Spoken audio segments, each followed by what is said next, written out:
We now come to understanding balance sheets. Current assets and current liabilities. Current assets are those assets held primarily for trading or expected to be sold, used up, or otherwise realized in cash within 1 year or in one operating business cycle. This includes cash and cash equivalents, marketable securities, trade receivables. Note that with trades receivables or accounts receivables, the allowance for doubtful accounts is a contra account. A contra account is an account that reduces the value of an asset. And finally, under current assets, we can have inventories and other current assets such as prepaid expenses. Current liabilities are those liabilities which are expected to be settled within 1 year or in one operating cycle.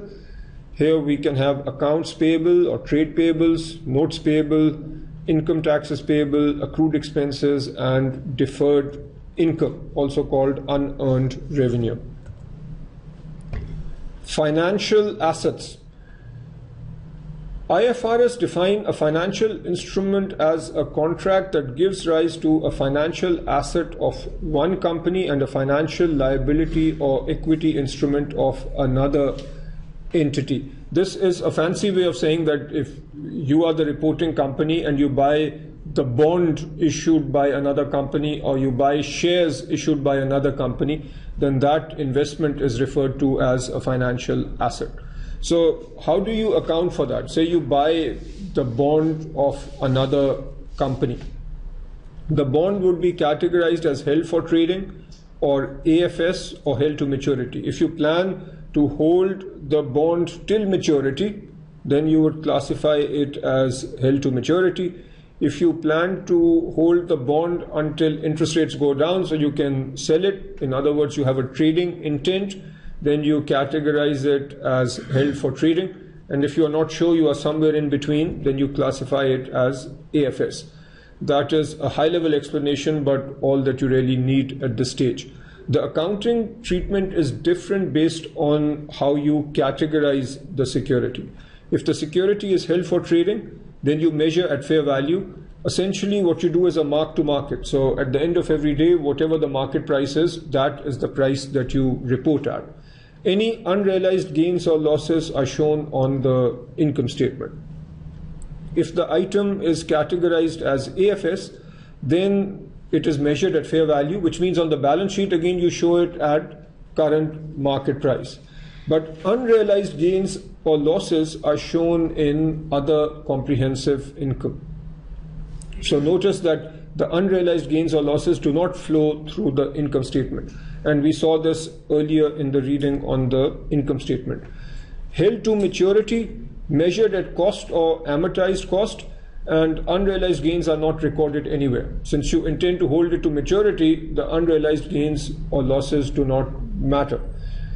If you have held a security and you sell it, let's say it is tagged as AFS.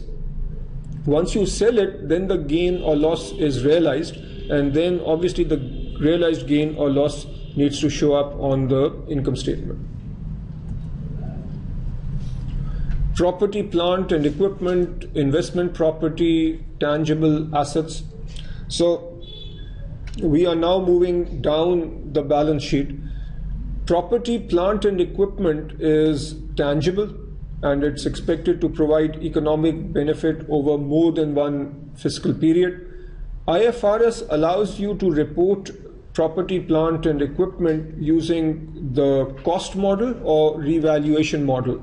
The cost model is what you are used to. You take the historical cost and then every period you subtract depreciation or amortization. Land generally is not depreciated. With investment property, this refers to an asset where the property is not used in the regular operations of a company. So if you are a company that manufactures computers, and for some reason you've made an investment in some real estate which is not related to your core business, then that can be categorized as investment property. So later we'll talk about the accounting for investment property. This is purely an IFRS concept. US GAAP does not have any categorization called investment property. Intangible assets, these can be identifiable non-monetary assets without physical substance. For example, patents and copyrights would be identifiable, but they are not tangible. So they are intangible, identifiable assets. Goodwill is sometimes also called intangible and not identifiable, because goodwill cannot be separated from the entity. Goodwill arises when one company is purchased by another company. If the purchase price is greater than the fair value at acquisition, then goodwill is created in the acquirer's balance sheet. Goodwill is subject to impairment. So let's say you are a big company and you buy a small company. The fair value of the net assets of small company is 80 million, and you buy the company for 100 million. Given that you paid 20 million over the fair value of net assets, that 20 million shows up on your balance sheet as goodwill. Then every period, or at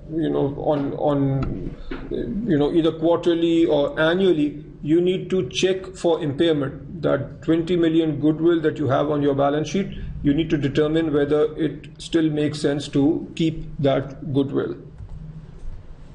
Next we come to equity. Notice that we've talked about assets and later we'll talk about liabilities. There are rules about assets and liabilities. Equity is simply the difference between assets and liabilities. So we don't have rules for measuring equity, but we do have some guidelines for the different components or categories within equity. Equity is the owner's residual claim on a company's assets after subtracting its liabilities. So it is essentially based on your accounting equation. The components of equity are shown right here. Capital contributed by owners, this would be the common stock or issued capital, may have a par value or stated value, though it's not always required.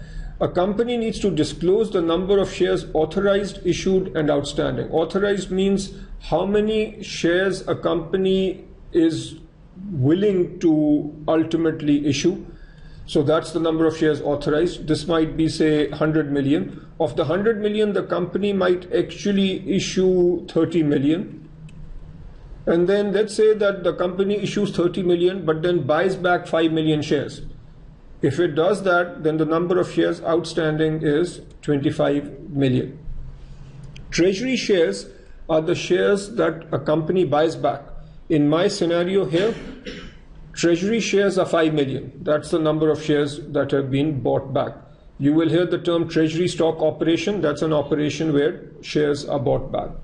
Retained earnings are the earnings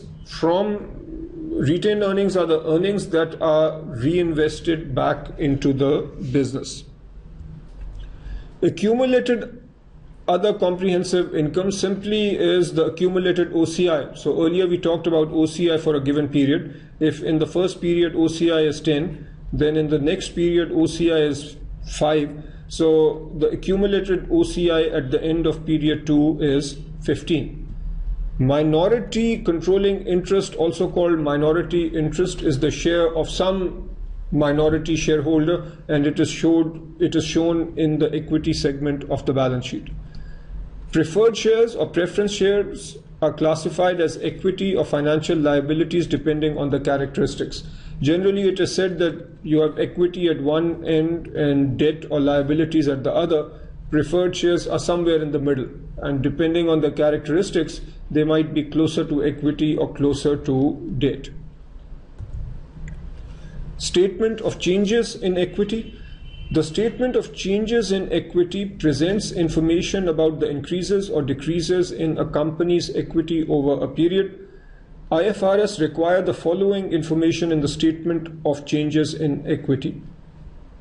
Total comprehensive income for the period, the effects of any accounting changes that have been retrospectively applied to previous periods, capital transactions with owners and distributions to owners. This means issuing of new shares or buying back of shares or dividends that have been given to shareholders. And finally, reconciliation of the carrying amounts of each component of equity at the beginning and end of year. US GAAP requirement is for companies to provide an analysis of changes in each component of equity as shown in the balance sheet. Let's now quickly look at an analysis of the balance sheet. On the left, we have a common-sized analysis.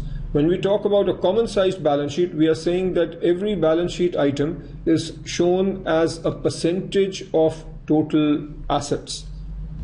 So this gives you a sense for a particular company that, for example, in 2005, cash was 17% of total assets. In 2004, cash was 5% of total assets, and so on. If you look at accounts receivable, there is a slightly concerning sign where we are saying that accounts receivable is increasing from 15% of assets to 21% of assets. When you analyze the balance sheet, there are several important ratios to look at. You have liquidity ratios, which tell us about a company's ability to meet current liabilities, and these are the major liquidity ratios. Current ratio, which is current assets over current liabilities. The quick ratio, which is current asset plus marketable securities plus receivables divided by current liabilities. In some textbooks, this is given as current assets minus inventory divided by current liabilities. And then the most conservative ratio, which is the cash ratio, this is cash plus marketable securities divided by current liabilities. If you are evaluating a company where you believe that the inventory is not very liquid and the receivables are not very liquid, then it makes sense to look at the cash ratio. Then we have solvency ratios, which help us evaluate a company's ability to meet longer-term obligations. Here the major ratios are as follows. Long-term debt to equity, so that's long-term debt divided by equity. Then you have total debt divided by total equity, total debt divided by total assets, and total assets over total equity. What you are looking at here is the amount of debt relative to assets or amount of debt relative to equity. The most commonly referenced ratio is the financial leverage ratio, assets over equity. For a company that's heavily leveraged, the equity number will be relatively low because there is high debt, and total assets over equity then would be a high number.